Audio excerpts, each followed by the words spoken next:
Olá, tudo bem? Você vai assistir agora uma de nossas ministrações. Antes, queria pedir a você, dá um like nesse vídeo, se inscreve no nosso canal, ative as notificações e assim você fica por dentro de tudo que acontece aqui na Sião. Que Jesus te abençoe, bom vídeo para você. O que você vê na tela aí? Pode falar alto, irmão. Nós estamos aqui, todo mundo já se conhece, né? Um casal correndo. Eu não vou falar, eu não estou falando aqui, irmãos, de amanhã, né? Amanhã tem a prova Tiradentes. De manhã tinha 2 aqui corajosos. Tem mais alguém aqui que vai participar da prova Tiradentes amanhã? Lá, olha. O Fraga vai também, né? A Cris, quem mais? A Letícia ali atrás, ó. Isto. Eu mais uma vez vou pular a prova Tiradentes. Não vou correr a prova, não vou correr essa prova. Mas não é da prova Tiradentes que eu quero falar. Então, parabéns para você que está investindo aí na corrida. São 10 quilômetros, né? Meu Deus do céu, é muita coisa, gente. Ok, nós estamos vendo aí uma imagem, né? De pessoas correndo, de meia idade, não é? Então, isso diz que essas pessoas de meia idade, eles investem em tempo de qualidade, de saúde, investem na sua própria vida, praticando esporte, não é isso? Correndo. Olha só o físico dele, não dá inveja, irmãos? Olha só. Eu chego lá. Enfim, irmãos, eles estão cuidando da saúde, tá? Quando você cuida da sua saúde corporal, né, você também está cuidando da sua mente. Concorda comigo? Né? As pessoas dizem que se você pratica algum tipo de esporte, você também está cuidando das suas emoções, da sua vida emocional. E se você quer, irmão, chegar nessa idade assim, um pouco mais, ou ir mais longe, com mobilidade, com a mente boa, né? Podendo tomar banho sozinho, certo? Agachar e levantar, pegar o netinho, jogar para cima, para baixo, correr um pouquinho. Se você quer fazer tudo isso, você precisa começar a cuidar da sua saúde quando? Hoje, irmãos, agora, né? O mais rápido possível. Isso não pode ficar para quando você chegar lá. Tem que começar agora. Não importa que idade você tenha, você tem que começar hoje. Mas não adianta, irmão, você correr, você cuidar da sua saúde e fazer um monte de coisa, ir na academia e se entupir de Burger King, de McDonald's, de engorduradinho, de churrasco todo fim de semana, de feijoada. De vez em quando essas coisas podem entrar no seu cardápio, mas elas não podem fazer parte do seu dia a dia. Porque senão a conta não fecha. Concorda comigo? Não fecha, irmãos. Você cuida da sua saúde, em contrapartida você detona ela no outro dia. Então, ok, está aí, né? Eu vou pedir para colocar uma outra imagem, está dada aí, agora eu vou vender um curso para vocês sobre como cuidar da saúde. O que você vê? Pode falar bem alto, o que você vê? Uma igreja? Olha, vocês já estão num ponto, irmãos, que vocês podem me corrigir agora, tá? Porque nos últimos domingos, o pastor tem falado sobre o que é igreja. Isso aí não é igreja. Quantos aprenderam já isso, irmãos? Isso aí não é igreja. Mas na falta de uma figura mais adequada para expressar o que eu quero aqui, eu trouxe essa imagem aqui para representar a igreja. Isso aí é um templo. Você é templo do Espírito Santo. Sim ou não? Você é templo do Espírito Santo. E ser igreja, irmãos, né? Ninguém é igreja sozinho. Você sozinho não pode dizer que é igreja. Se você não frequenta uma comunidade de fé, se você não tem comunhão com as pessoas, com seus irmãos, se você não tem comunhão com Cristo através da ceia, você não pode dizer que é igreja. Você é templo do Espírito Santo, o que já é muita coisa. Mas você não cumpre o papel de ser igreja, qual está descrito nas Escrituras. Porque igreja vem do termo eclésia, né? Eclésia vem do grego e quer dizer ajuntamento. Você já aprendeu isso ao longo dos domingos aqui, sobre o que significa ser igreja. Então igreja é ajuntamento. E quando a gente pensa em ajuntamento, a gente pensa que naquela frase de Jesus, onde houver 2 ou 3 reunidos em meu nome, eu estarei ali. 2 já é ajuntamento, irmãos. Já é igreja. Se a sua família serve ao Senhor, você tem uma igreja lá na sua casa. Você já tem uma igreja lá. Lembra das cartas de Paulo? A igreja que está na casa de fulano de tal. Ele está falando da família. Além da família, ele está falando que essa família, ela abre a sua casa para receber outras pessoas, para ter comunhão. A igreja que está na casa. Então você pode dizer, a igreja que está na minha casa. Porque a igreja são as pessoas. A igreja é um ajuntamento de pessoas. E eu acho que até aqui, irmãos, ao longo desses domingos, isso deve ter ficado claro para você, porque é muito importante que você entenda isso. Eu vou pedir para avançar aqui. Agora, o que essa imagem tem a ver com essa imagem? Dou-lhe uma, dou-lhe 2, dou-lhe 3. O quê? A primeira imagem nós falamos sobre o quê? Saúde. A segunda imagem, você já sabe que é ajuntamento de pessoas. Nós também estamos falando sobre saúde. Saúde desse ajuntamento. Você acredita que um ajuntamento pode ser um ajuntamento que ofenda a Deus? Pode ser um ajuntamento, irmãos, doente? Pode. Então essas duas imagens, elas se relacionam, porque assim como a gente precisa cuidar da saúde do corpo, da nossa mente, né? Para ter longevidade, irmãos, a comunidade local, ela também precisa cuidar da sua saúde local. E isso é responsabilidade de quem? É do pastor Josimar, né? Eu sei que você pensou, não pensou isso não, né? A responsabilidade é de quem, irmão? Bem alto. Nossa, é muita gente. Nossa, é muita gente. Minha.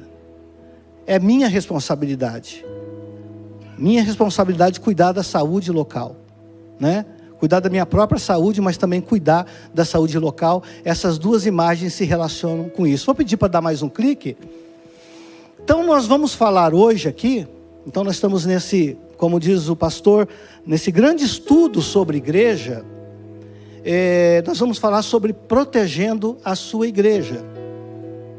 Protegendo a sua igreja. Quantos já ouviram esse termo aqui? Se você passou pelo nosso processo de integração para se tornar membro, você ouviu a gente falar desse tema aqui, talvez você não lembre. Mas esse é um tema que a gente valoriza muito. Proteger a sua igreja. Então, proteger a sua igreja, né? Se a gente agora parar um pouquinho, nós vamos entender que proteger a sua igreja tem a ver com proteger pessoas. Não é isso? Não é isso que nós queremos aqui refletir? Proteger pessoas. Antes da gente avançar, eu vou pedir, porque nós temos um texto ali de Efésios 4. Volta só mais um pouquinho. Efésios 4, de 1 a 3, e depois do 11 ao 16, são 3 telas, eu coloquei aqui, eu não vou pedir para você folhear, porque nós vamos ler aqui todo mundo junto, eu vou até sair da frente aqui, para não te atrapalhar, isso, eu vou contar até 3 e nós vamos ler essas 3 telas, tudo bem? 1, 2, 3...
Amém. Só mais um clique aí.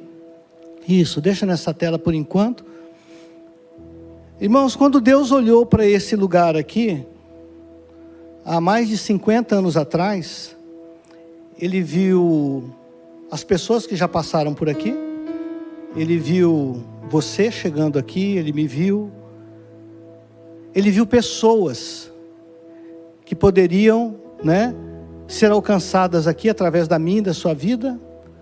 Ele viu pessoas que poderiam ser abençoadas através do ajuntamento que se daria nesse lugar. Quando Deus olhou para esse lugar, irmãos, Ele não viu o prédio. Porque muitas vezes essa questão de igreja, a gente associa ao prédio, ao templo. Mas a igreja somos nós. Deus viu a mim e viu a você. Aliás, Ele viu há muito mais tempo do que 50 anos atrás. Mas quando Ele olhou para esse lugar aqui, Ele falou, e esse lugar aqui da Colombo, irmãos, olha só, Colombo para baixo, a última rua lá embaixo, a última aqui, irmãos, tem algo em torno de 20 mil pessoas. Você sabia disso? Tem algo em torno de 20 mil pessoas. E há 50 e poucos anos, irmãos, a igreja está nesse lugar, e pessoas dessa região, e pessoas de longe, já chegaram aqui, gente da universidade, gente de outro país que veio fazer curso aqui nessa universidade, irmãos, se converteu aqui, foi batizado aqui. Deus avança na sua obra. A igreja de Jesus, irmãos, ela vai muito bem. A igreja santa, imaculada, a qual o Senhor pretende apresentar, irmãos, ela vai muito bem. A gente precisa fazer parte dessa igreja. A gente precisa desejar ser essa igreja. Então o que eu vou falar aqui hoje sobre protegendo a sua igreja, irmãos, e eu espero que eu receba do Senhor aqui os mesmos impulsos que eu recebi pela manhã. Porque quem prega 2 vezes a mesma mensagem tem uma grande dificuldade, irmãos. Uma grande dificuldade. É como espremer o primeiro óleo, A primeira mensagem, irmão, sai o óleo ali. O primeiro óleo é o... E aqui a gente, pela manhã, eu pude sentir a presença. Não que o Senhor não esteja presente, mas é um desafio muito grande a gente transmitir a mesma mensagem. Então você precisa orar por quem prega, sempre. Então a minha oração aqui, irmãos, o meu desejo é que o Senhor, nessa noite, irmãos, me dê aqui os mesmos impulsos, a mesma lucidez aqui de raciocínio, para transmitir uma palavra, irmãos, que muitas vezes eu não gostaria de transmitir aqui. Lembre-se, a igreja de Jesus vai muito bem, então se avalie através da luz dessa palavra aqui. Tudo bem? Irmãos, a igreja é chamada de noiva de Cristo, lá em Apocalipse 19:7. É chamada também em 1 Coríntios de o corpo do Senhor. Cristo amou a igreja ao ponto de morrer por ela, Efésios 5:25. Então o propósito do Senhor, irmãos, foi morrer em favor dela. Como nós então não haveríamos aqui de zelar pela sua saúde, santidade e unidade, visto que ela foi comprada com um precioso sangue, como de um cordeiro sem mancha. Como não zelar por esse ambiente? Como não zelar pela nossa comunhão, pela nossa unidade? Amar a igreja, irmãos, é também ter coragem. Não é passividade, mas é ter coragem de defender, irmãos, dos perigos internos, pecados não tratados, de liderança tóxica, divisões destrutivas, escândalos públicos e até falsos ensinos. Isso é responsabilidade da igreja, responsabilidade de todos. Por isso que a gente pede, irmãos, para orar, por isso que a gente faz jejum, a gente faz campanha de oração, pede 12 horas de oração, ora durante o culto, porque é batalha espiritual, irmãos. E aqui, irmãos, quando a gente fala de defender a igreja, nós não estamos falando, irmãos, de uma defesa carnal. Entende isso? Defender a igreja não tem a ver com isso, não tem a ver com pedra, não tem a ver com gritos. E a gente vive um tempo tão complicado, irmãos. Uma vez eu escrevi um artigo, irmãos, e postei, acho que ele está postado ainda, bem antigo. A maldita arte de lançar pedras, de atirar pedras, aliás. Maldita arte de atirar pedras. As pessoas estão prontas para atirar pedras. Eu sei que você lembrou da passagem. E a confrontação de Jesus nessa passagem foi: quem não tem pecado, atire a primeira pedra. Porque nesse quesito, irmão, muitas vezes a gente precisa olhar para a gente e entender: o meu teto é de vidro, se alguém tacar pedra, ele quebra. A gente precisa ter o mesmo zelo, irmãos, o mesmo zelo que Jesus teve lá, quando ele chegou no templo, e ele viu os cambistas, todo mundo vendendo pombinha, vendendo cordeiro, fazendo o seu comércio ali, não é? E você lembra da passagem, Jesus se ira, pega ali um chicote, irmãos, e sai, eu tento imaginar essa cena, chutando mesa, batendo em todo mundo, expulsando e dizendo: a casa do meu pai, né, não será assim. Vocês fizeram ela um covil. Os discípulos, quando viram Jesus nessa reação, hoje, né, a gente diria, nesse surto, eles lembraram do que o profeta disse: o zelo do Senhor o consumirá. O Filho de Deus tem zelo pelo templo do Senhor, e o templo ali, irmãos, representava a presença do Senhor. Chega um momento em que ele vai dizer para uma mulher: mulher, vocês adoram o que vocês não sabem. Eu digo para você, que nem em Jerusalém, nem em qualquer outro lugar, mas será o tempo agora, em que os verdadeiros adoradores adorarão o Pai em espírito e em verdade, onde eles estiverem. Porque, irmãos, já estava ali, irmãos, na sua mente, que o Espírito Santo habitaria em mim e em você. Agora o templo é você. Então você precisa zelar pelo templo, o seu templo, e zelar pelo templo que está aí do seu lado. Tem um templo aí do seu lado.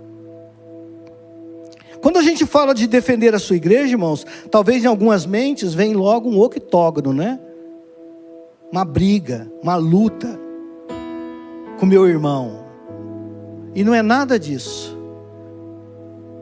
Lembre-se que a nossa luta não é contra carne nem sangue, mas é contra principados e potestade das trevas. Então toda a luta que eu travo, irmãos, no meio dessa unidade, às vezes fofoca, divisão, contenda, irmãos, ela tem uma raiz no mundo espiritual, e no mundo espiritual das trevas. A minha luta não é contra o meu irmão, contra carne e sangue. A minha luta, irmãos, é quem está usando ele. É quem está influenciando. Eu preciso, irmãos, orar, eu preciso repreender, eu preciso aconselhar, eu preciso ajudar. Não é uma luta, irmãos, onde eu grito, onde eu atiro pedras, onde eu faço acusações, nada disso. No Novo Testamento, irmãos, há mais ensino sobre preservar a unidade da igreja do que sobre céu e inferno. Alguns domingos atrás eu falei sobre mutualidade. Preservar a unidade da igreja, irmãos, tem a ver com todos aqueles mandamentos de mutualidade. Se você não ouviu, volte lá, está gravado, ouça. Porque se a gente viver aquilo lá, irmãos, esse ajuntamento aqui, irmãos, ele vai ficando cada vez melhor, cada vez mais um sacrifício agradável a Deus. Então a unidade é a essência da comunhão cristã. Imagina se o seu rim parar agora. O que acontece com o seu corpo? Irmão, você vai ter que fazer hemodiálise, diálise, você vai ter que fazer alguma coisa, porque todo o corpo vai sofrer, né? Se o seu intestino parar, se alguma coisa não funcionar, irmãos, todo o corpo padece. E quando algo não funciona no nosso meio, imagina, não funciona também, padece, irmãos, fica doente, vai dando metástase, sabe? Vai atingindo outras áreas, vai amargurando. Olha só, Jesus, no momentos finais de Jesus, a sua oração mais fervorosa, irmãos, pela unidade dos seus discípulos, revela o quanto isso é importante e essencial. Está lá em João 17, 20 a 23. Eu vou ler para você, diz assim: não peço somente por estes, mas também por aqueles que vierem a crer em mim, por meio da palavra que eles falarem, a fim de que todos sejam um. E como és tu, ó Pai, em mim e eu em ti, também eles estejam em nós, para que o mundo creia que tu me enviastes. Eu lhe dei a glória que tu me deste, para que sejam um, como nós somos um, e neles e tu em mim, a fim de que sejam aperfeiçoados na unidade, para que o mundo conheça que tu me enviaste e o amastes, como também amastes a mim. Você percebeu, irmãos, como Jesus foi tão redundante aqui? Ele quer, irmãos, imprimir em mim e você que a unidade é importante primeiro para Deus.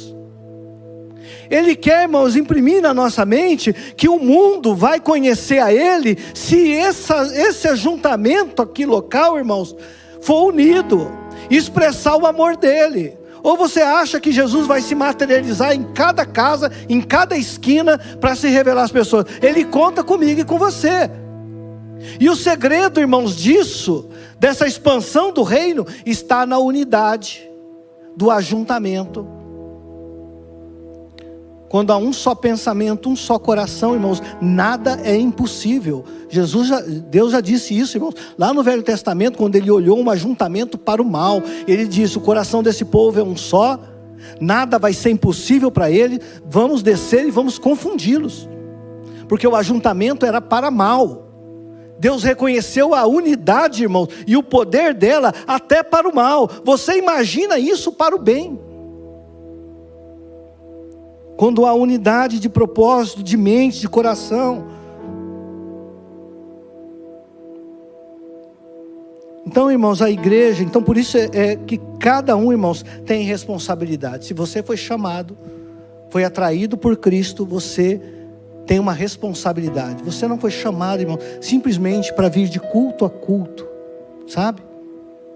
Você foi chamado para pensar, trabalhar, se esforçar pela unidade da igreja. A igreja é o bem mais precioso, irmãos, de Deus nessa terra, adquirido com alto preço, e precisa ser guardada contra divisões, brigas e inimizades. Talvez você pense: nossa, está tão ruim assim, Ronaldo? A igreja de Jesus vai muito bem, irmãos. E eu dou graças a Deus que essa igreja aqui, irmãos, ela se preocupa com unidade. É por isso que a gente prega. Eu poderia vir aqui pregar vitória para você, só vitória, sabe? A vida é uma beleza, só vitória.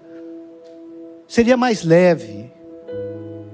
Mas do púlpito a gente também ajuda, ensinando, trazendo temas importantes para o coração de Deus em primeiro lugar. Olha o que diz Efésios 4:3. Olha como ele abre esse versículo. Esforcem-se. Esforcem-se. Esforcem-se para conservar a unidade do Espírito pelo vínculo da paz. O que é o vínculo da paz? Colossenses 3,14 vai responder: acima de tudo, contudo, revistam-se de amor, que é o elo perfeito. Sabe qual que é o vínculo da paz? Nós lemos aqui, li aqui. O vínculo da paz, irmãos, é o amor. E esse é elo perfeito. Elo é vínculo. Somente, irmãos, quando eu expresso isso verdadeiramente, é que isso aqui se dá. Realmente chorar com quem chora. Se alegrar com a vitória do outro. Eu me alegro: nossa, aquela pessoa, olha que vitória, ele orou tanto por aquela casa, ele orou tanto por essa transformação, pela salvação desse filho aqui, olha só, eu me alegro com isso. Mas quando, irmãos, a tragédia atinge, sabe, você como irmão, você precisa se compadecer, você chora junto. Isso fala de unidade. Fala de unidade, fala de pessoa sensível que consegue se colocar no lugar do outro. De vez em quando você vai ouvir o termo assim na Bíblia, né? E Jesus se compadecia de íntima compaixão. Sabe o que é íntima compaixão? É conseguir se colocar no lugar do outro. Jesus fazia isso com muita facilidade. Ele se movia de íntima compaixão. Todo mundo precisa, irmãos, ter essa experiência, se mover de íntima compaixão por alguém, se compadecer. Isso nos ajuda a crescer, se alegrar e também ao mesmo tempo chorar com aqueles que choram. Então eu disse para você, lembre-se, a nossa luta ela não é contra a carne e nem sangue, é contra os principados e potestades.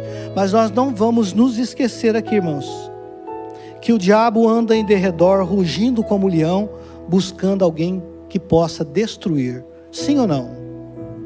Ele anda em derredor. Vocês estão aqui comigo? Amém? Não vamos nos esquecer, irmãos, que as portas do inferno, elas não prevalecem contra a igreja. A igreja avança, ela vai muito bem, ela continua avançando pelo mundo afora. Não vamos nos esquecer, irmãos, que Jesus, Ele intercede dia e noite diante do Pai pela sua igreja, apesar de mim e de você. Jesus te ama, apesar de você. E como que a gente sabe disso? Foi cravado na cruz, irmãos, há 2000 anos. Há 2000 anos, sendo nós ainda pecadores. Ele diz que, foi cravado ali. O Senhor cravou, Ele não perguntou para você se você queria isso ou não. Ele simplesmente cravou o Filho, porque Ele amou o mundo de tal maneira que deu Ele próprio, para que todo aquele que nele crê não pereça, mas que tenha vida eterna. Deus tem interesse, irmãos, que você tenha vida eterna. Então, irmãos, defender a sua igreja. Então o diabo, irmãos, que anda em derredor, ele só precisa de um candidato. Só de um candidato. Alguém que se habilite para fazer o trabalho. É só isso que ele precisa. Ele precisa só de uma boca para falar o que não precisa na hora errada. Então ele precisa, irmãos, de um infiltrado, para causar divisão. Seja uma infiltração externa, ou seja, irmãos, interna mesmo, dos próprios membros, que podem adoecer espiritualmente falando e contaminar todo o corpo. Por isso, irmãos, há muitas ordens bíblicas para que a gente cuide dessa unidade. Fala mais disso do que sobre céu e inferno. Deixa eu dar um exemplo, irmãos. Um exemplo que eu presenciei de infiltração externa. Infiltração interna, eu tenho bastante exemplo. Nesses 25 anos caminhando com o Senhor, eu tenho bastante exemplo de infiltração interna, de divisão. E talvez, irmãos, alguém aqui que chegou aqui na Sião, talvez tenha chegado aqui, irmãos, porque houve divisão na sua comunidade local. Alguns de nós são frutos de divisão, de igrejas, de escândalos. Não todos, mas alguns, eu sei disso. E a gente, irmãos, precisa cuidar, porque nesses lugares muitas vezes não foi cuidado da unidade. Os bons não se levantaram, como diz o apóstolo. É necessário que venham, irmãos, algumas divisões para que outros se manifestem. Os bons se manifestem e corrijam a rota. Talvez as pessoas não se levantaram quando deveriam ter se levantado. E a doença se alastra e contamina todo o rebanho. Deixa eu dar um exemplo claro para você de infiltração externa. Eu vim de uma igreja, de outra cidade, e chegou lá um jovem, falando como crente, vestindo como crente, uma fala, é crente. E chegou, irmãos, e começou rapidamente a servir nessa comunidade. Rapidamente servindo nessa comunidade, irmãos, dado algum tempo, ele já havia adquirido uma função na igreja, de muita importância, cujo pastor local dependia de muito do trabalho dele ali. Então era uma pessoa muito eficiente no que fazia. Daqui a pouco, irmãos, ele está liderando um pequeno grupo. E daqui a pouco ele está fazendo reunião com esse pequeno grupo de jovens nas suas casas. E por graça, bondade e misericórdia do Senhor, daqui a pouco alguém, irmãos, descobre o que está por trás da vida daquele jovem. Então, numa madrugada, esse membro dessa igreja abriu a janela, aleatoriamente abriu, olhou para a rua, porque ouviu um barulho, e ia passando um grupo de pessoas. Dentro desse grupo de pessoas estava esse jovem de madrugada na rua, vestindo um roupão preto até o pé, acompanhado de outras pessoas vestindo um roupão preto até o pé. Chamaram ele para ver o que estava acontecendo, e naquele momento ali, de aperto, querendo saber o que estava acontecendo, porque aquele jovem crente, falando como crente, um obreiro praticamente, estava fazendo na rua daquela forma ali, com aquela turma que não tinha nada a ver com a igreja. Aí ele confessou, ele era um satanista. E ele havia se infiltrado na igreja, sabe para quê? Para causar divisão. Começando aonde? Começando pelos jovens da igreja. Esse é um exemplo, irmão, isso não é história de ficção, eu presenciei isso, eu vi isso. Eu só tinha ouvido falar, quando aconteceu, eu não acreditei que a gente estava vivendo isso com aquela pessoa que a gente já tinha adquirido uma certa intimidade. Não sei como ele está hoje. Espero que tenha se arrependido do seu pecado e entregue a sua vida a Cristo. Esse é o meu desejo para ele. Pois ele não quis conserto, ele não quis se arrepender, e ele continuou na sua prática, até onde me consta. Então eu quero falar um pouquinho aqui, avançar com você, rapidamente, vou pedir para dar um clique. Nós vamos falar sobre proteger a sua igreja, e eu quero chamar a atenção muitas vezes, para falar disso, o que proteger a sua igreja não significa. Às vezes a gente precisa pensar na sua antítese para entender melhor a sua essência. Tudo bem? Então, o que está escrito na tela ali? Pode ler bem alto.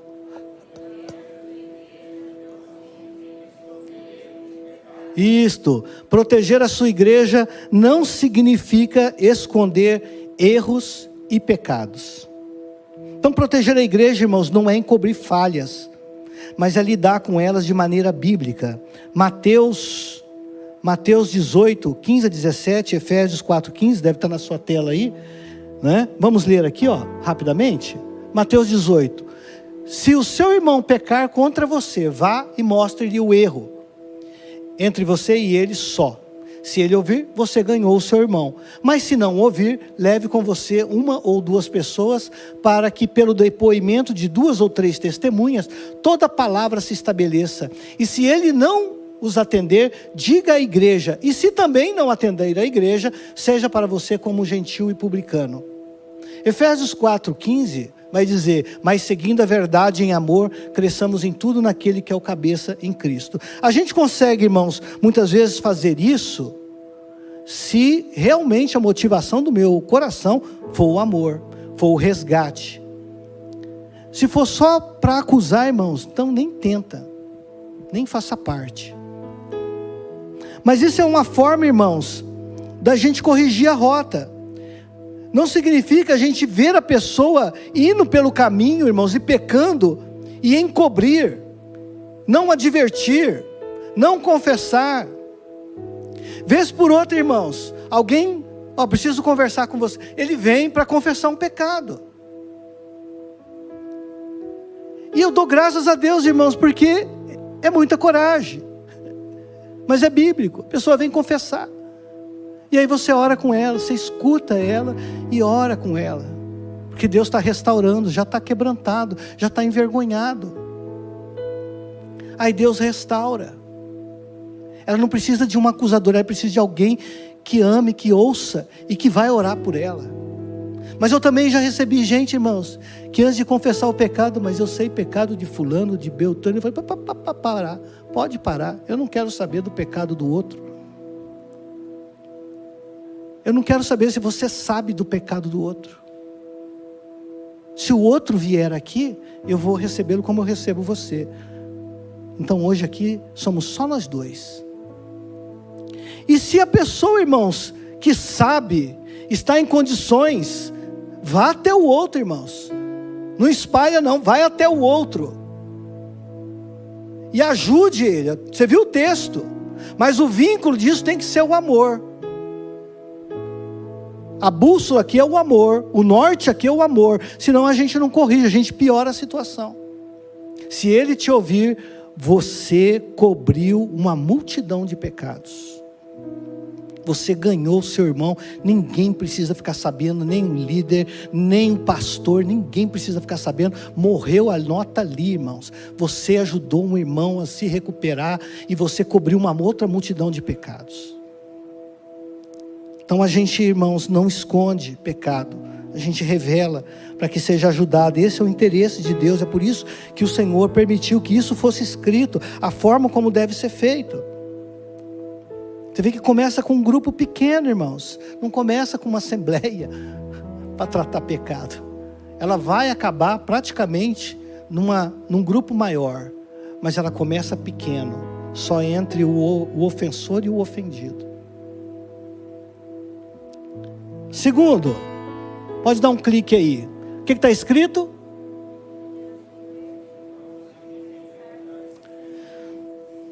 Não significa evitar a disciplina. Então amor e disciplina, nós já falamos, andam juntos. Hebreus 12:6, pode colocar na tela, vai dizer o seguinte: porque o Senhor corrige a quem ama e açoita todo filho a quem aceita a sua correção, né?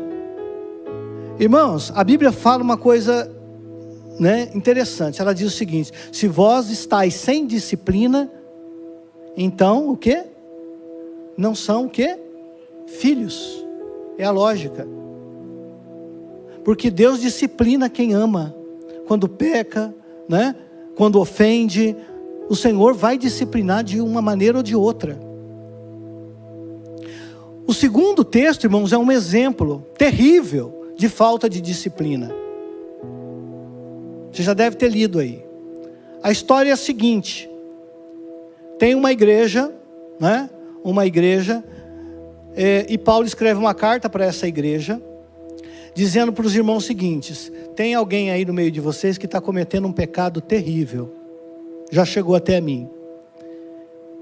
Vocês estão inchados na carnal compreensão de vocês, que não lidaram com isso ainda, porque isso é terrível. Quantos sabem qual era o pecado dessa pessoa? Me dá uma mão aqui. Poucas pessoas sabem, gente. Isso é cultura bíblica, precisa saber qual é o pecado. Precisa ler a carta. Sabe qual é o pecado, irmãos? Uma pessoa estava dormindo com a mulher de seu pai. Ou seja, estava dormindo com a sua madrasta. E a igreja sabia. Paulo falou: se eu for aí, vai ficar ruim para todo mundo. Então eu vou dar uma ordem como se eu tivesse presente. Pega esse indivíduo, coloca ele para fora, para que ele seja destruído por Satanás, para que a sua alma seja salva. Ou seja, coloca ele para ser disciplinado. Deus vai soltar, irmãos, o pitbull atrás dele. Vai provocar nele, irmãos, algo que muitas vezes pode chegar ao arrependimento, para que essa pessoa, irmãos, caia em si. E aqui é o extremo da coisa. Coloca para fora, para que Satanás o destrua, para que penere ele. Satanás pediu para peneirar Pedro, você lembra, né? Jesus falou assim: ô Pedro, Satanás pediu para dar uma peneirada em você. Pedro não está sabendo de nada. Então Satanás tem essa artimanha. Mas o Senhor falou o seguinte: mas eu já intercedi por você. Paulo aqui está dizendo: coloca ele na mão de Satanás que vai resolver o problema. Olha só, irmãos, que terrível. Que ponto que chegou. Não significa então evitar a disciplina. E o apóstolo Paulo diz para essa igreja praticar essa disciplina. Quando há pecado grave e não há arrependimento, a disciplina, irmãos, ela é necessária para restaurar e proteger a unidade da igreja. Disciplina aqui, irmãos, é para gente que confessa Jesus como seu Senhor e Salvador. Não adianta, irmãos, uma pessoa que não entregou a vida para Jesus, você chamar para disciplinar. É perigoso ainda ele mandar um processo em você. Porque quem entende Bíblia, irmãos, e cometeu um pecado, vai aceitar, e é filho, irmãos, vai aceitar a disciplina do Senhor. Número 3, vamos avançar aqui rapidinho, senão eu saio meia-noite daqui hoje com vocês. O que está escrito aí bem alto? Não significa agradar a todos. Esse ajuntamento, irmãos, não é para agradar você. Esse ajuntamento não é para agradar você. Nosso alvo é agradar a Cristo. A unidade da igreja, irmãos, não é construída em torno de gostos pessoais. Você já imaginou se esse ajuntamento fosse construído por gostos pessoais aqui? Que balbúrdia seria? Deixa eu dar um exemplo claro. Tenta pintar essa parede aqui e pede opinião para todo mundo. Eu já ouvi gente dizer que não gostou do preto aqui. Eu achei que ficou lindo. Eu não gosto nem essa luz. Estou dando só um exemplo aqui na estrutura. Irmãos, uniformidade, irmão, nós só vamos ter no céu. Aqui, nessa terra, o mais manso, não vou nem ampliar, entre nós, o mais manso aqui, irmão, discorda do outro. É isso. Então alguém tem que dizer como é que as coisas vão ser feitas. Dar a direção, orar, para saber para onde nós vamos por aqui. E você, irmãos, para manter a unidade, vai defender isso. Vai defender. Porque, irmãos, a visão, para onde nós estamos indo, caminhando como corpo de Cristo, irmãos, tem a ver com essa unidade, agradar o Senhor. Tem a ver, irmãos, com eu proteger esse ambiente, ao invés de atacar o ambiente. Então, não significa agradar a todos. Número 4, vou pedir para colocar na tela. Proteger o quê?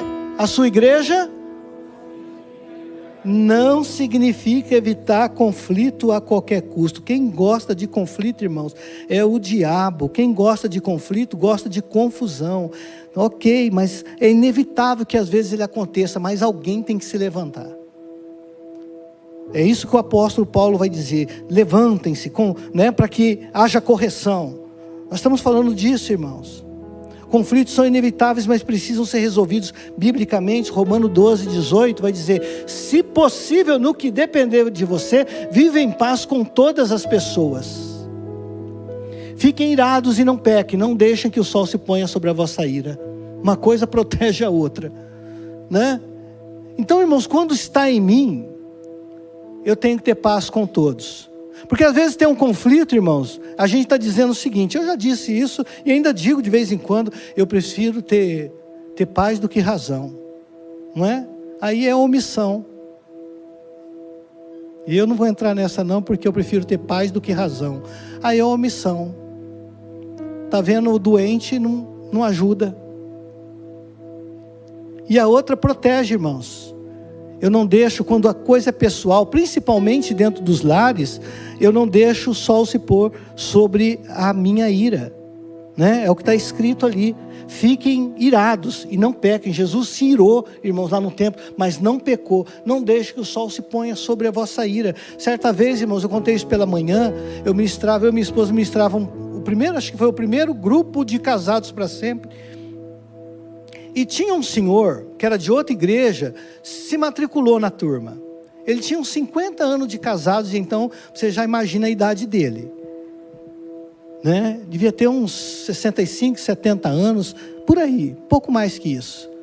Quando eu olhei aquele casal de crentes maduros no meu grupo, eu falei: meu Deus do céu, o que eu vou falar para eles aqui?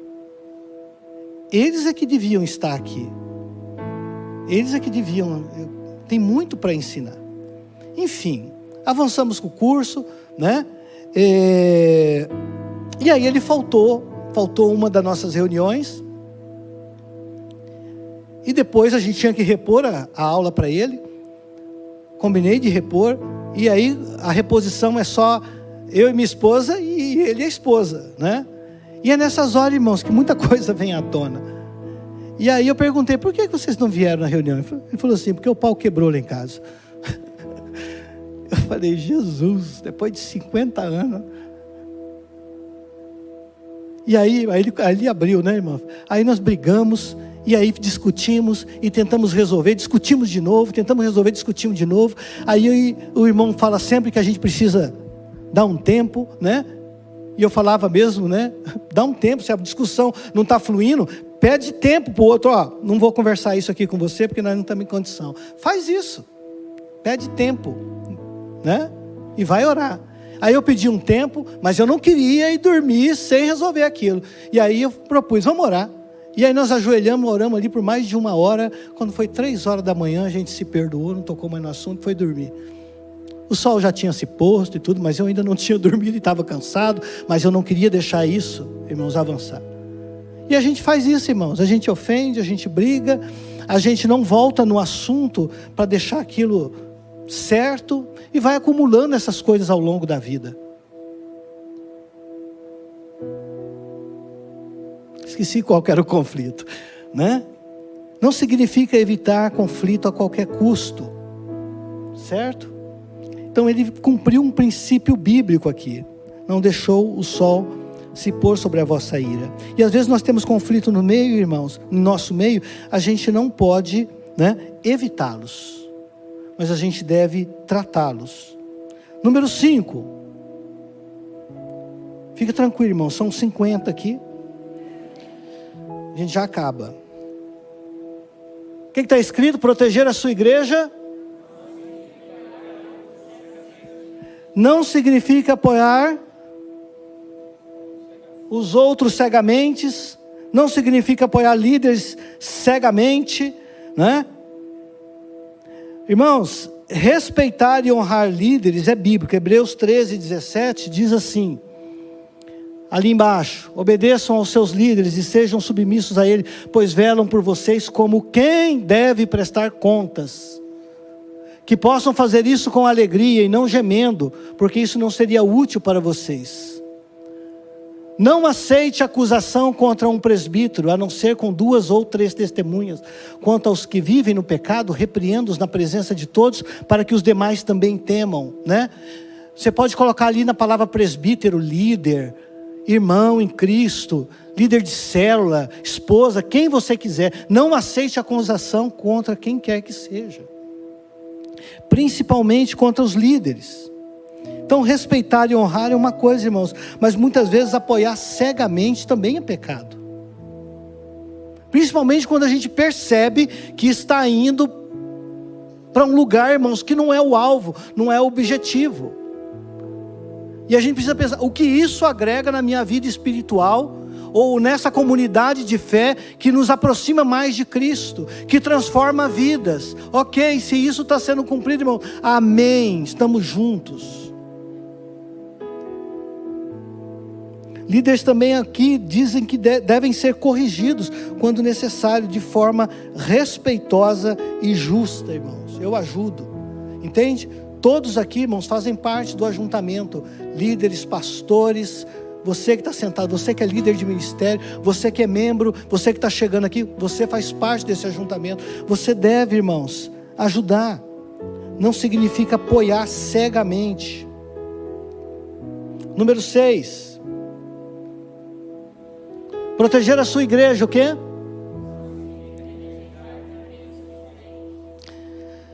Primeira Coríntios 12, de 12 a 14, tem essa ideia aí, né? Um texto bastante conhecido, já lemos eles várias vezes. É a ideia de corpo, irmãos, né? A igreja é formada por pessoas diferentes e a unidade não significa uniformidade. Nós já falamos disso, né? A gente, irmãos, nesse ponto aqui, a gente não joga a água do banho do bebê fora com o bebê dentro. A gente não rejeita, a gente não afasta as pessoas, a gente ajuda as pessoas.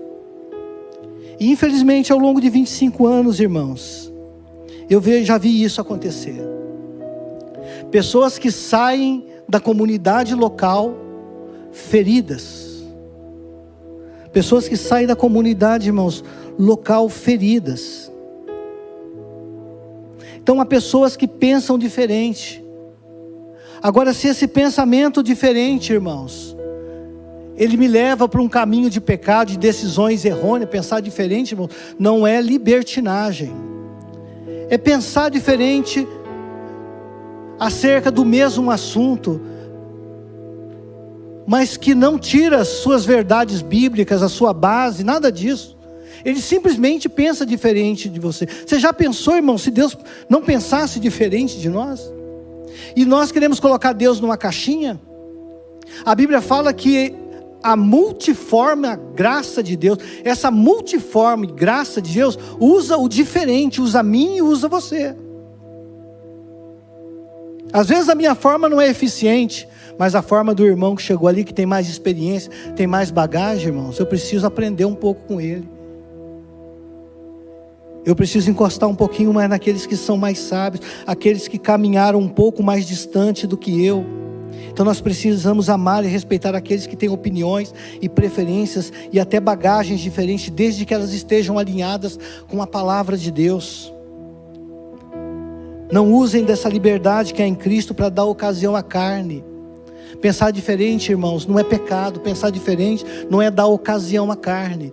Eu posso pensar diferente sobre determinados temas, sobre a forma como a igreja muitas vezes é conduzida, mas eu preciso, irmãos, me encaixar na unidade dela, porque uniformidade, irmãos, nós não temos. Mas eu entendendo unidade, irmãos, eu vou proteger esse ambiente.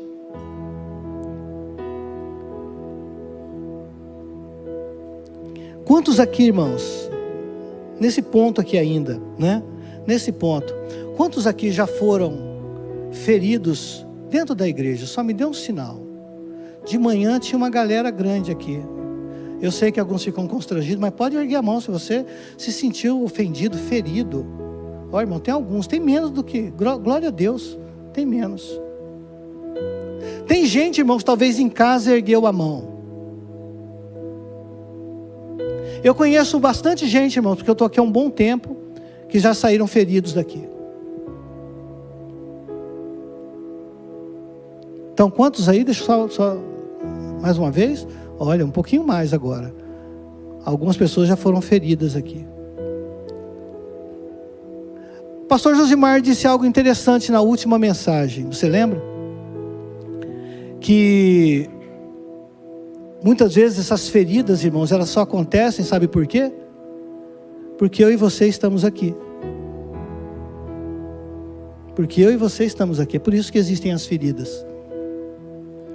Agora, deixa eu fazer uma outra pergunta. Eu quero que você seja franco. Quantos aqui já feriram alguém? Sim, irmãos. Somos nós mesmos.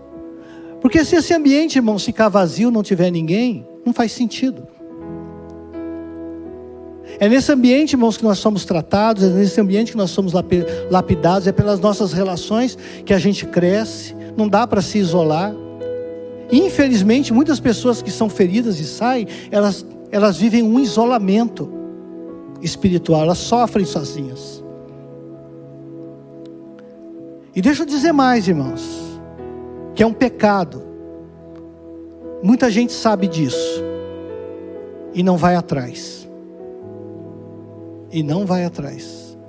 Você simplesmente sabe que alguém saiu ferido daqui e você não vai atrás para ajudar essa pessoa. Se você sabe de alguém e você tem relação com essa pessoa e você não vai atrás, você peca. A gente não rejeita ninguém, irmãos. A gente não faz acepção de pessoa, que é pecado. E eu já vi, irmãos, acepção de pessoas no meio desse ajuntamento aqui. Agora eu estou falando nosso aqui. Já vi acepção de pessoas. O pastor disse na última pregação que ele tem 3.800 motivos para sair por aquela porta e nunca mais voltar. Eu acho que todos nós temos alguns motivos para fazer a mesma coisa. Eu também tenho. Mas tem uma coisa, irmãos. Tem uma coisa interessante. Isso aqui, irmãos, é um ajuntamento santo. Eu não quero estar em outro lugar. Então eu resisto. Eu procuro ser parte da solução, porque se você sai por aquela porta e diz, eu vou procurar um outro lugar, um outro ajuntamento, o que você vai encontrar? um outro ajuntamento com os mesmos problemas. Então, não seria melhor permanecer e ser parte da solução? E se eu não puder ser parte da solução, permanecer por causa de Cristo e deixar que o Senhor trabalhe em mim, do que ficar, irmãos, de ferida em ferida, indo embora e nunca ter essa ferida fechada? Alguns aqui já foram feridos, alguns aqui já feriram outros, e isso só acontece porque nós estamos aqui. Porque nós somos um ajuntamento de pessoas, e isso é quase inevitável que aconteça. Mas quando aconteça, irmão, eu preciso proteger essa igreja, eu preciso fazer parte da proteção dela, como disciplina bíblica, ajudar, aconselhar, amar, chorar com os que choram. E às vezes, irmãos, a gente se frustra ou se fere por pouca coisa. Cada um está numa caminhada diferente, numa velocidade na fé diferente, numa profundidade bíblica diferente. Às vezes para você esse problema, irmãos, não causa nada nas suas emoções, mas para outro, irmãos, é um obstáculo enorme para ser transponível ali. Ele ainda está nos primeiros passos, e aquilo é uma da dificuldade, e aí você precisa descer um pouquinho e entender, irmãos, o que ele está passando e ajudá-lo. Seja uma pessoa mais velha, seja uma pessoa mais nova. Isso é proteger a sua igreja. A igreja que está do seu lado. O 7 e 8 eu vou passar rapidinho aqui, irmãos. Porque não... O 7 pode colocar isso. Proteger a sua igreja não significa manter tradições acima da missão. A tradição, irmão, não deve moldar o objetivo. Porque as tradições mudam, o tempo passa, as coisas evoluem, eu preciso ir me adaptando. O objetivo é sempre o mesmo. O objetivo aqui dessa unidade, irmãos, é glorificar o Senhor. O mundo lá fora precisa conhecer a Cristo através da unidade da igreja local. E se isso não está acontecendo, se ela é mais ridicularizada, é porque essa unidade não está saindo daquela porta para fora. Se existe essa unidade, ela precisa ser expressa lá fora. Quando eu saio por aquela porta, você já cansou de ouvir isso, o seu culto começa. É daquela porta para fora. É na sua segunda, na terça, na quarta, na quinta, na sexta, no sábado, domingo, você vem dar um respiro aqui, né? Vê os irmãos. Mas o seu culto é daquela porta para fora. Então algumas tradições elas até edificam, mas quando elas se tornam obstáculo, obsoletas para a missão da igreja, elas precisam ser revistas. Mateus 7, 8 e 9, ali porque deixando o mandamento de Deus, vocês se apegam a tradições de homens. E Jesus ainda disse, vocês estão sempre encontrando uma boa maneira de rejeitar o mandamento de Deus para guardarem a própria tradição de vocês, protegendo a tradição mais do que a missão. Então as tradições, irmãos, elas mudam, elas precisam ser revistas, precisamos entender se elas estão atrapalhando o objetivo principal, que é expandir o reino de Deus. Se estiver atrapalhando, irmãos, é algo que precisa mudar. Não significa então manter uma tradição acima da missão. 8. Não significa o quê? Não significa ser uma bolha isolada ou criar uma bolha isolada do mundo. Irmãos, se isso acontece, isso tem nome, é seita. Uma igreja isolada em si mesmo tem nome, é seita. Ninguém entra, ninguém sai. Vamos ficar aqui nós, vamos fazer disso aqui o nosso reino. Vamos construir 3 tendas para nós aqui e vamos ficar porque está muito bom aqui. Para que crescer? Para que alcançar? Para que evangelizar? Isso tem nome, irmãos, é seita. Fechada em si mesmo, nos seus próprios objetivos e propósitos, sem se preocupar das paredes para fora. Deixa eu dar um recado para pais aqui, que eu dei pela manhã. Pais que têm filhos pequenos, filhos adolescentes, né? Em fase de educação ainda. Pais, criem seus filhos de tal modo que eles consigam se relacionar com as pessoas de fora da igreja. Porque infelizmente, irmãos, algumas crianças vão crescendo dentro de uma bolha, irmãos, da igreja, e quando elas têm que se relacionar no trabalho, têm que se relacionar na faculdade, irmãos, elas têm que passar até por um tratamento psicológico, psiquiátrico, tomar remédio, porque entra em pânico. Elas não conhecem as pessoas. A Bíblia diz, irmão, algo interessante. Ela diz que feliz é o homem, né, que enche as aljavas de flechas. Qual que é a ideia aqui, irmãos? A ideia é que os filhos são as flechas, e o homem é o arqueiro. O arqueiro faz o quê? Ele pega a flecha e pau, mira no alvo e lança. É isso que a gente faz com o filho. É isso que nós estamos fazendo com o filho. A gente lança os filhos para o alvo. Qual é o alvo, irmãos? Sim, a gente quer ver os nossos filhos salvos, nossos filhos firmados na fé. Mas, irmãos, eles vão para o mundo. Eles vão ser sal e luz ali fora. E eu preciso preparar o meu filho para que ele faça isso. Ensine o teu filho o caminho que deve andar, para que quando ele for velho, ele não se desvie dele. Ele chega numa faculdade, ele consiga defender a sua fé. Eu fui para a faculdade aos 38 anos de idade, irmãos, e pasmem, casado com filho, eu tive que defender a minha fé. Porque sim, irmãos, a pressão, a opressão, a gente que insulta você. E se você não ensinar o teu filho a defender a fé, ele não vai querer ir mais para a escola, ele não vai querer se relacionar com ninguém, ele vai ficar fechado dentro de um quarto, não vai querer estudar. Então ajuda o seu filho a se relacionar, vá pedindo sabedoria. A Bíblia fala, se nos falta sabedoria, peça a Deus que dá sabedoria para educar os nossos filhos, irmãos, para que quando eles forem para a faculdade, irmãos, eles possam chegar lá, sabe, assim, de cabeça erguida, não ter vergonha de serem crentes, de descobrirem que as pessoas sabem agora que ele é um crente em Jesus. De no trabalho, irmãos, ensina o teu filho a respeitar hierarquias. Isso começa dentro de casa. Se um filho não respeita uma hierarquia, irmão, e porque ele não está respeitando dentro de casa, ensina, porque lá fora, irmãos, ele vai ter que respeitar o chefe, ele vai ter que obedecer ordens, vai ter bullying, sim. Eu sou da geração, irmãos, que bullying para nós assim era uma coisa muito normal.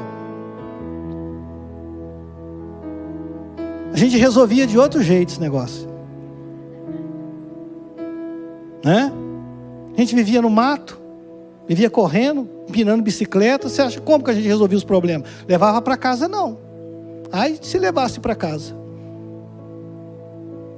Mas nós estamos com uma geração, irmãos, fragilizada, uma geração de tela. E a culpa não são dele, a culpa são nossas. A culpa são dos pais.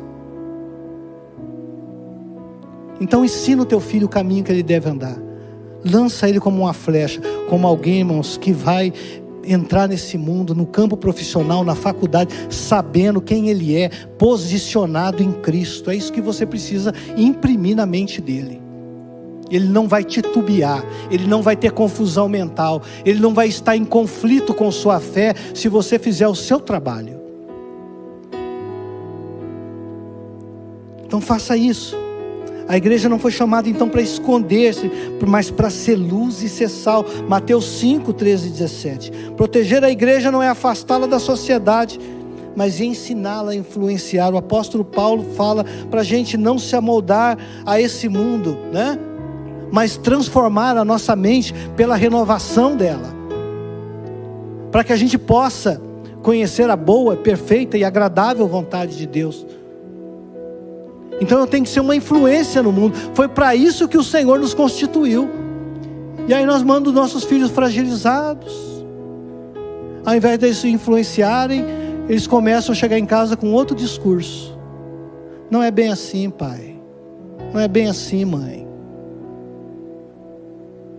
Já não defendem a fé mais. Então ensina o teu filho no caminho que ele deve andar. Porque nem sempre, irmão, nós vamos estar por aqui. Você sabe disso, né? Você que é pai, mãe, você sabe que você não vai estar aqui para sempre, para ajudá-lo, para defendê-lo, para brigar por ele. Uma hora você vai. Então ensina o teu filho quem ele é. Sacerdote real, nação santa, adquirido com precioso sangue. Isso não é pouca coisa não, irmãos. Isso é maior do que o diploma que eu e você tem. Muito superior a isso. A gente fica se agarrando a um pedaço de papel, a uma posição hierárquica, achando que isso é alguma coisa.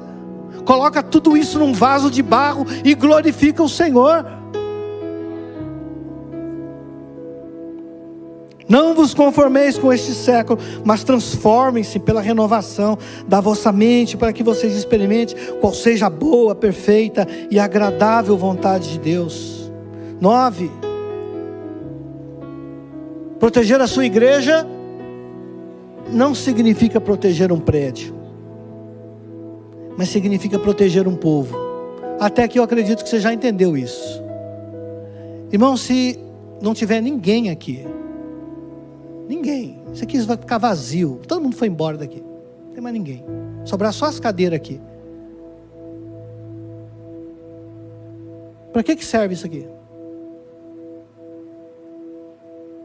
Para nada. Pode alugar para um supermercado, para um posto de saúde, utilizar, vender. Isso aqui é um prédio, irmãos. Isso aqui só faz sentido se o ajuntamento que é santo, se a eclesia se reúne nela. Então Deus, quando olhou para esse lugar aqui, irmãos, Ele viu pessoas. Por isso que nós temos um prédio. Não é o prédio que tem as pessoas, somos nós que temos esse lugar aqui como um lugar de adoração, de louvor, de trabalho. Eu já estou encerrando. Lembre-se, querido, que Deus Pai nos adotou como filhos, e Ele está continuamente trabalhando em mim e em você. Ele não para, Ele não tosqueneja, Ele não dorme, Ele continua trabalhando em todos nós aqui. O Filho, nesse exato momento, intercede por nós como sacerdote, e Ele nos purifica por meio da palavra. Isso quer dizer o quê?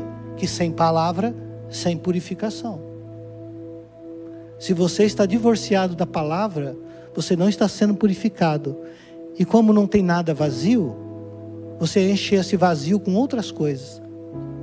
Então se apegue à palavra, porque a palavra vai moldar a sua mentalidade, a sua forma de pensar, vai te fortalecer, vai te purificar. Vós estáis purificados, limpos pela palavra que eu tenho pregado. Foi essa palavra que o Senhor disse para Pedro, porque ele queria tomar banho, né?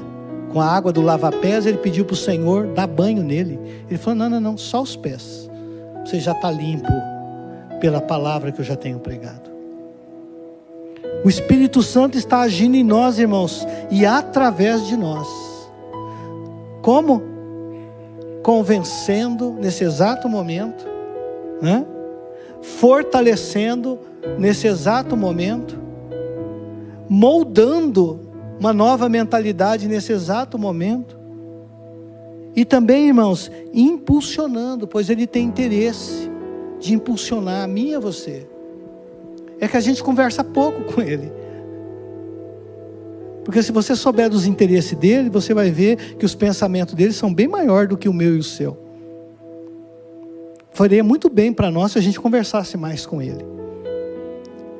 Eu não consigo, irmãos, ver uma hora da minha vida daqui para frente, mas o Senhor conhece todos os meus passos daqui para frente. Seria muito bom se eu conversasse com alguém assim, que sabe tudo a meu respeito, que me impulsiona, que me ajuda, que abre onde ninguém mais pode abrir, que fecha e ninguém pode abrir, né? Enfim, irmãos, faria muito bem se eu e você conversássemos mais com Ele. Ele tem todo o interesse de colocar os nossos pés firmados numa rocha mais alta. Tudo isso, irmãos, para que a gente possa imitar o seu caráter enquanto a gente cresce a estatura de varão perfeito. Esse é o propósito do Senhor, que é cabeça da igreja, para que a gente cresça em unidade a uma estatura de perfeição. E a gente sabe, irmãos, que isso dura uma vida toda.